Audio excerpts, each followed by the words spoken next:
Tuhan, Bapak Ibu Saudara, mari siapkan buku. Bagi saudara yang belum memiliki, silakan membeli. Bisa memesan langsung ke saya, bisa. Atau di web link pemesanan, saudara bisa melihat. Dan saya berharap hari Senin paling tidak saudara sudah memiliki, atau kalau yang di luar kota nanti menunggu pengiriman. Mari dengan cepat Bapak Ibu Saudara, kita akan membuka buku Memahami Injil dalam Keimamatan. Saya memulai dari kata pengantar. Bapak Ibu Saudara, rahasia sebuah buku itu ada di kata pengantar. Kata pengantar di sini dan di belakang. Itu rahasia buku, saudara. Kalau saudara membaca kata pengantar dan yang di belakang itu conclusion, maka saudara akan mengerti jiwa buku ini apa, maksud buku ini apa. Saya mulai dari kata pengantar. Perhatikan saudara, banyak orang yang percaya kepada Tuhan Yesus masih belum memahami tentang kekristenan yang sejati. Sebab mereka membaca kitab suci tanpa pengenalan akan Kristus yang adalah Imam Besar Agung. Sehingga yang mereka pahami hanyalah bagaimana mereka dapat masuk surga dan mendapatkan janji-janji Allah selama hidup di dunia. Saudara, inilah yang kita alami. Saya pun mengalami 27 tahun. Dan saya baru memahami kenapa pewahyuan keimaman dibuka di abad 21. Saudara, karena surat Wahyu ditulis oleh rasul paling terakhir yang meninggal. Karena Tuhan Yesus berfirman, ada bahwa di antara ini murid-muridnya ada yang tidak meninggal. Dipikir oleh rasul lain bahwa Yohanes ini tidak akan meninggal. Maksudnya Tuhan Yesus bahwa pewahyuan terakhir. Sebab saudara, Alkitab tanpa kitab Wahyu maka tidak ada endingnya. Oleh karena itu sangat disayangkan kalau ada gereja yang tidak percaya kitab Wahyu, yang menganggap itu hanya kesaksian, padahal itu adalah firman Allah.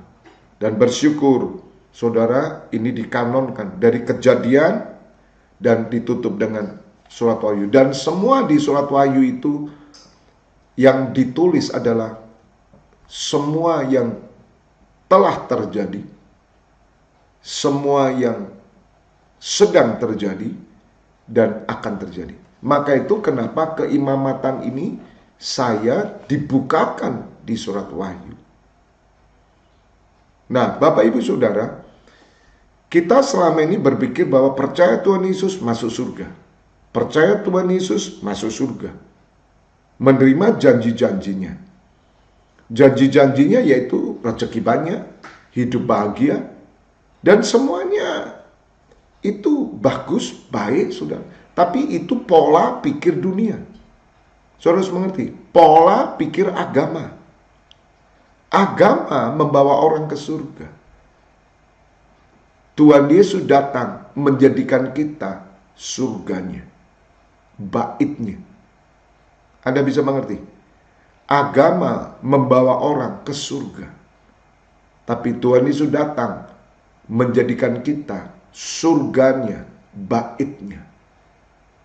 Bapak Ibu Saudara, kita harus mengerti bahwa surga itu bukan di atas. Nanti langit baru, bumi baru itu di bawah. Katakan amin. Dan ada yang perlu saudara catat, bahwa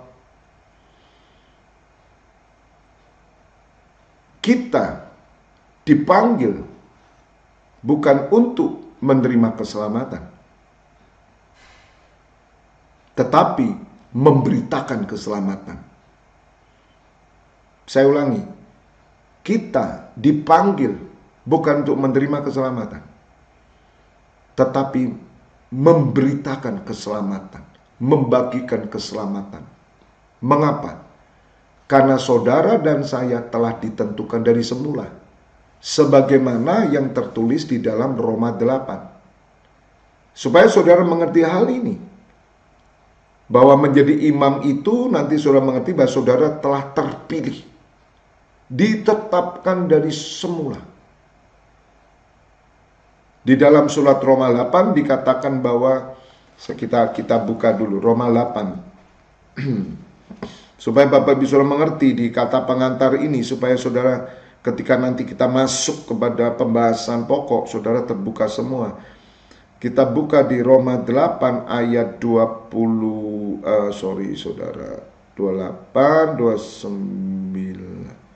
29, 30 ya.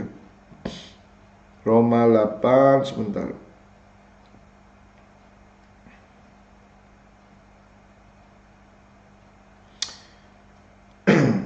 (29), perhatikan. Atau kita baca 28-nya dulu. Kita tahu sekarang bahwa Allah turut bekerja dalam segala sesuatu untuk mendatangkan kebaikan bagi mereka yang mengasihi Dia, yaitu bagi mereka yang terpanggil sesuai dengan rencana Allah. Perhatikan, terpanggil sesuai rencana Allah. Berarti saudara yang dipanggil itu kan sesuai rencana Allah. Saudara perhatikan, dengar. Rencana itu tidak mungkin saat itu juga, tidak. Rencana itu sudah sebelumnya. Rancangan Tuhan itu sebelumnya sudah dirancangkan. Misalkan saudara sedang membuat sesuatu, atau saudara sedang melukis misalkan. Saudara membuat lukisan. Sebelum saudara melukis, saudara pasti punya rancangan. Nanti saudara akan gambar apa, nanti warnanya apa, nanti rambutnya gimana, nanti apa bentuknya, backgroundnya apa. Saudara, itu semua sudah dirancangkan. Kalau bicara yang sudah dirancangkan, berarti saudara bukan menerima. Anda mengerti? Tapi Anda menggenapi dan membagikan. Terpanggil sesuai dengan rencana Allah. Sebab semua orang yang dipilihnya dari semula, mereka juga ditentukannya dari semula. Dari semula. In the beginning. Anda bisa mengerti sekarang? Karena keimaman itu ditentukan dari semula. Suku Lewi ditetapkan. Saudara yang terpanggil, terpilih. Menjadi imam itu tidak sembarang orang. Luar biasa bukan? Jadi saudara harus mengerti, dari semula. Mereka juga ditentukan dari semula, dipilih dari semula, ditentukan dari semula, untuk menjadi serupa dengan gambaran anaknya, supaya ia anaknya itu menjadi yang sulung di antara banyak saudara. Jadi saudara menjadi serupa dengan anaknya, itu anaknya yang menjadi manusia. Saudara makhluk roh. Nama saudara dan saya sudah tertulis di kitab kehidupan. Sudah tertulis. Dan saudara datang ke dunia melalui rahim ibu saudara. Dan saudara ditetapkan dari semula, dipanggil dari semula dengan waktu yang tepat, masa yang tepat, ditentukan oleh Bapa menurut kuasanya untuk saudara menjadi Kristus. Anda bisa mengerti? Dan Kristus itu imam. Orang yang diurapi Allah itu Kristus. Orang yang diutus Allah. Saudara harus mengerti. Maka itu saudara, kalau sudah ditentukan dari semula, saudara bukan menerima keselamatan dong. Tapi saudara menggenapi apa yang menjadi rancangannya. Dan saudara memberitakan dan membagikan melalui hidup pribadi saudara dan keturunan saudara. Katakan amin. Oleh karena itu jelas berbeda sekali Bapak Ibu Saudara kekristenan dengan agama. Anda harus mengerti, kalau saudara berpikir bahwa menjadi imam itu masuk surga, itu sesuatu yang tidak alkitabiah. Karena imam itu orang yang terpilih, orang yang terpanggil, orang yang disucikan, orang yang diurapi, dan orang yang ditapiskan. Saudara, luar biasa.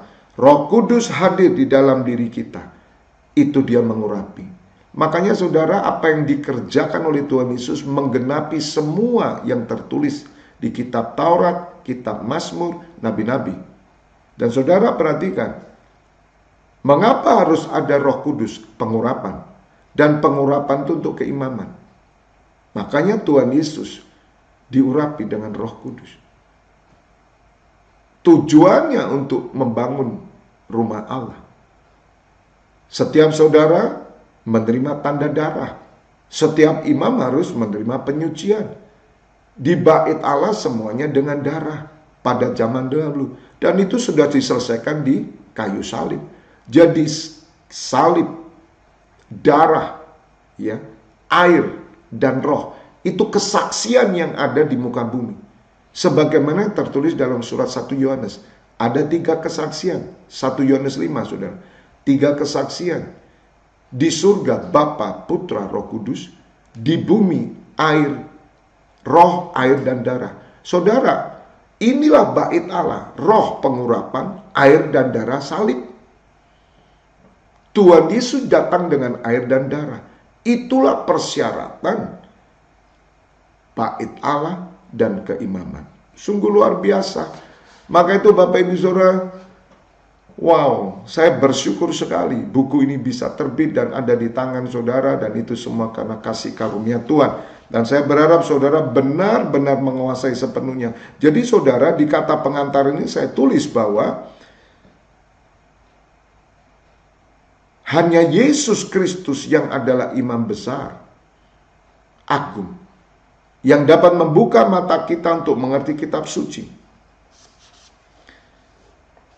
Rahasia tentang apa itu kekristenan sejati dapat dikenal melalui memahami Injil dalam pengertian tentang keimamatan Kristus. Sehingga kita dapat memahami tentang rancangan Allah semula dan pekerjaannya untuk keselamatan semua manusia melalui dipulihkannya pemerintahan Allah dan kediamannya. Dengar saudara, rancangan Allah semula, saudara harus catat, sejak dalam Kejadian, kitab Kejadian, kejatuhan Adam.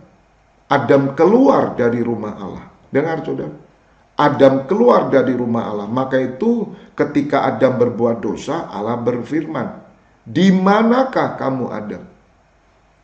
Saudara, karena Adam keluar dari rumah Allah. Eden itu taman kenikmatan. Eden itu rumah Allah. Jadi saudara, gambaran anak bungsu, perhatikan, gambaran anak bungsu itu gambaran manusia berdosa. Saudara, anak bungsu dia keluar dari rumah. Makanya anak bungsu ketika dia dalam keadaan sengsara, makan ampas babi saja tidak dapat. Saudara, di situ dia bertobat dan dia berkata dalam hatinya, "Di rumah Bapakku banyak makanan. Di sini aku kelaparan." Saudara, anak bungsu ini berbicara rumah. Maka itu kenapa ke depan ini pelayanan Maria akan menjadi pelayanan gereja Tuhan ke depan. Karena pelayanan Maria berfokus pada rumah. Nah saudara, ketika anak bungsu ini sadar, dia kembali ke rumah. Tuhan Yesus berkata, "Ibu, tidak tahukah kamu bahwa aku harus tinggal di rumah Bapakku?" Saudara, di mana rumah Bapa? Jadi kejatuhan pertama manusia keluar dari rumah. Dosa membuat orang keluar dari rumah. Tetapi salib Kristus membuat seorang menjadi rumah. Bukan cuman kembali. Saudara dengar, anak bungsu itu di Lukas 15 saudara baca. Anak bungsu ketika dia keluar dari rumah, saudara, dia tidak memiliki jubah, dia tidak memiliki cincin, dan dia tidak bersepatu. Perhatikan, ketika anak bungsu kembali ke rumah, dia menerima 3 nubuatan. 3 nubuatan. 1, jubah. Itu berbicara kerajaan. Kedua, dia menerima cincin, meterai.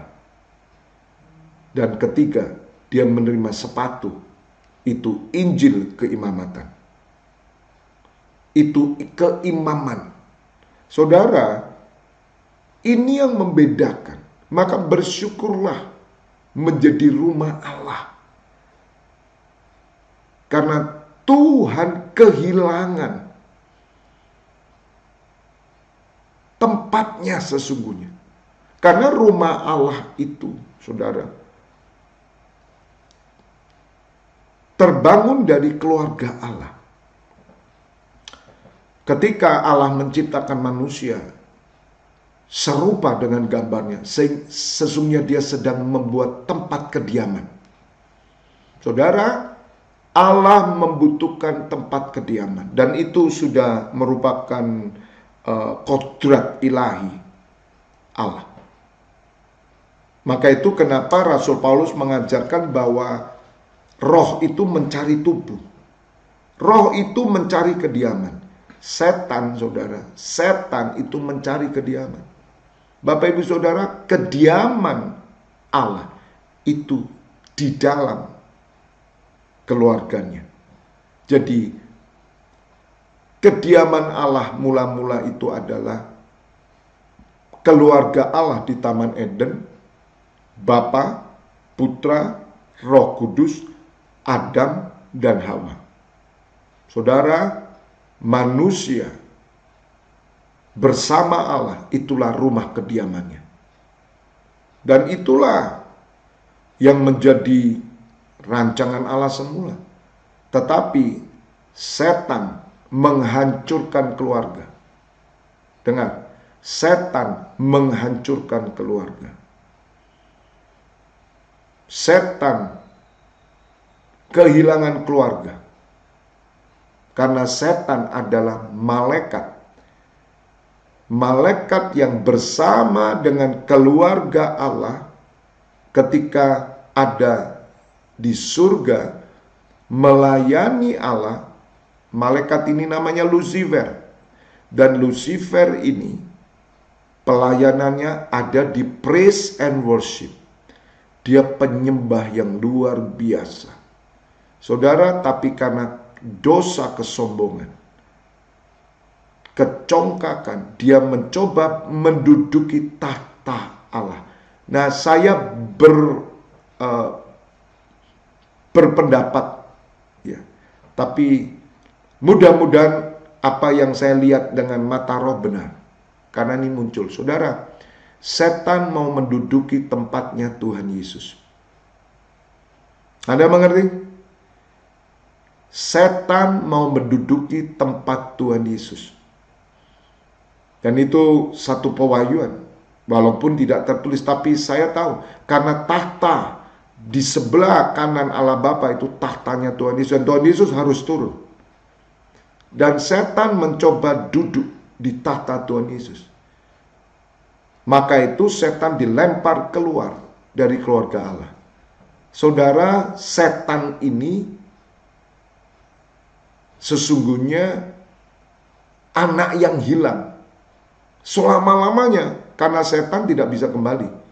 Malaikat yang jatuh dosa karena mereka dalam bentuk roh, dosa ketika dalam bentuk roh, dosa itu tidak terampuni. Tetapi bersyukur saudara dan saya memiliki tubuh.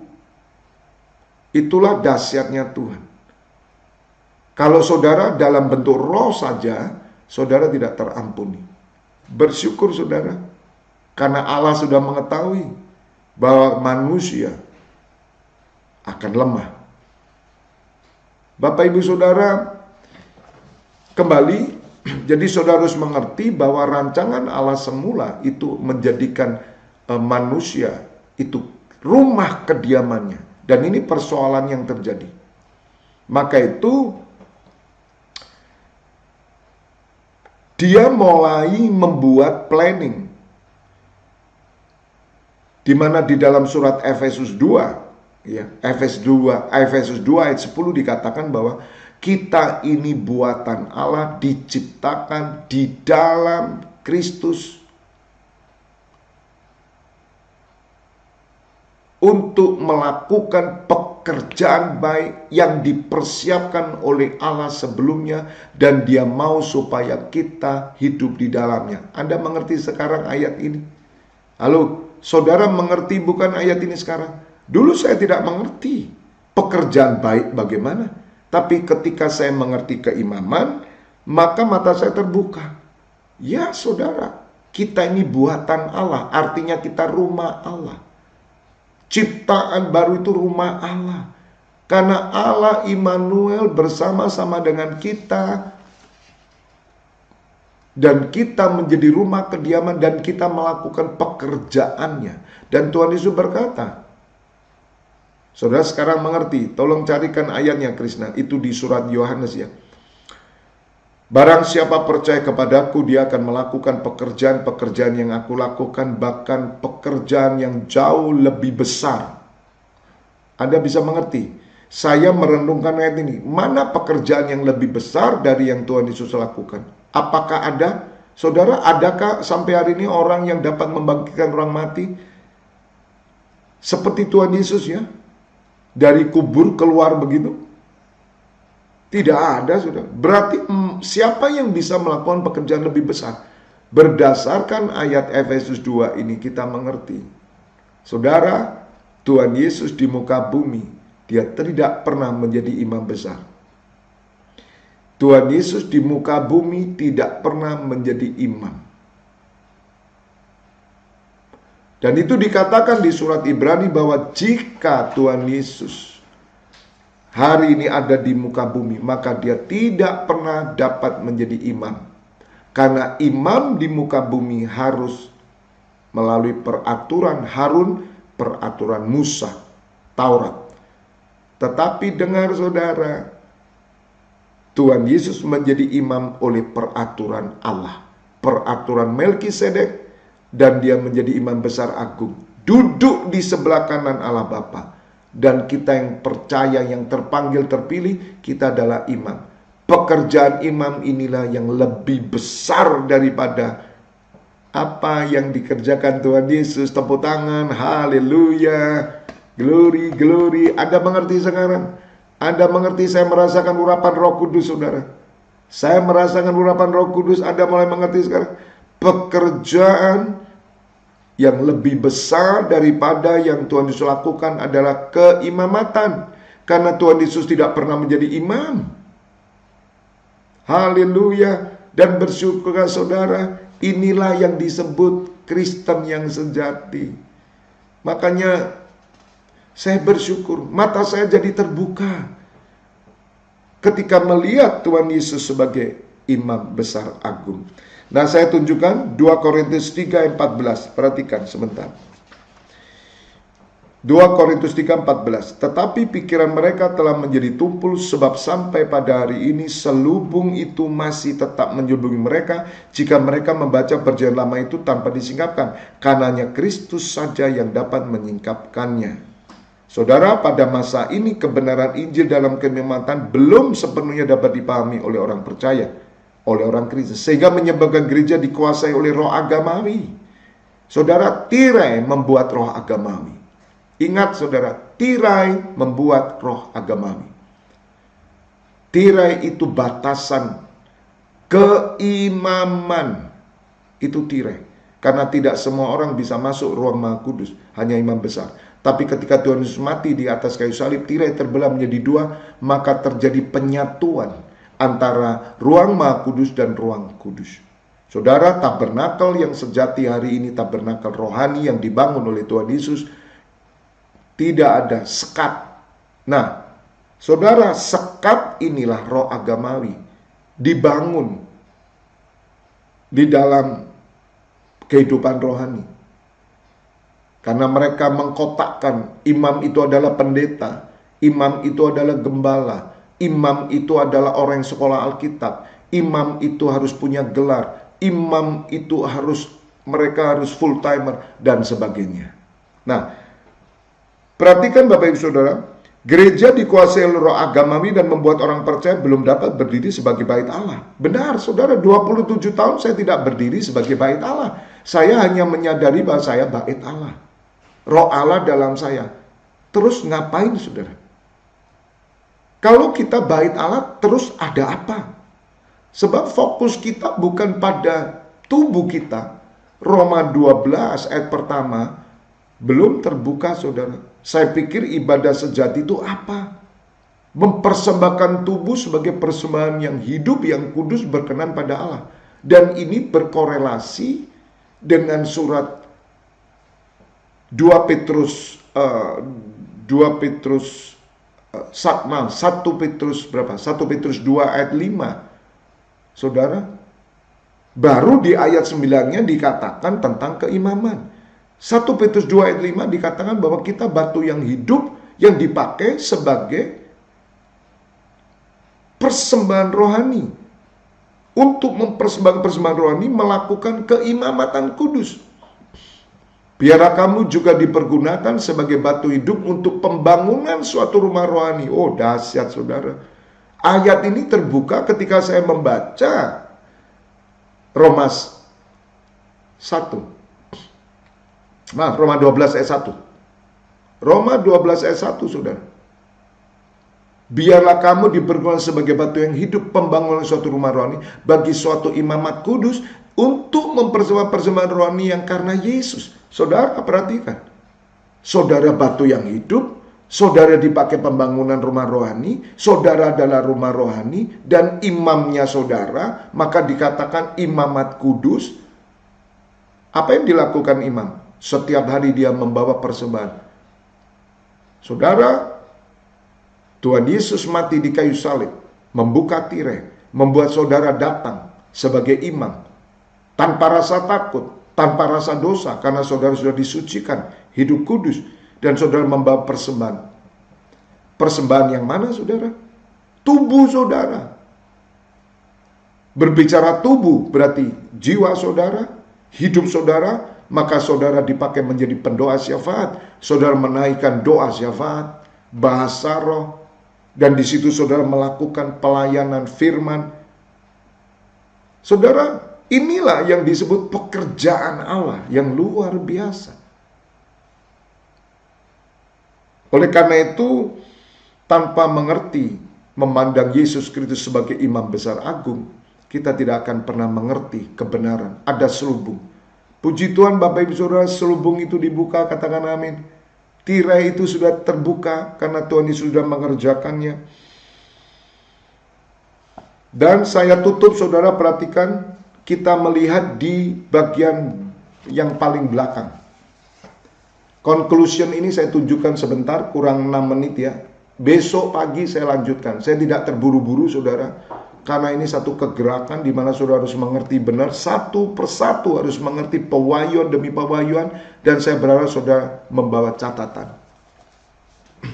Kolose 3 ayat 1 sampai 4. Perhatikan di bagian belakang saudara, di bagian belakang.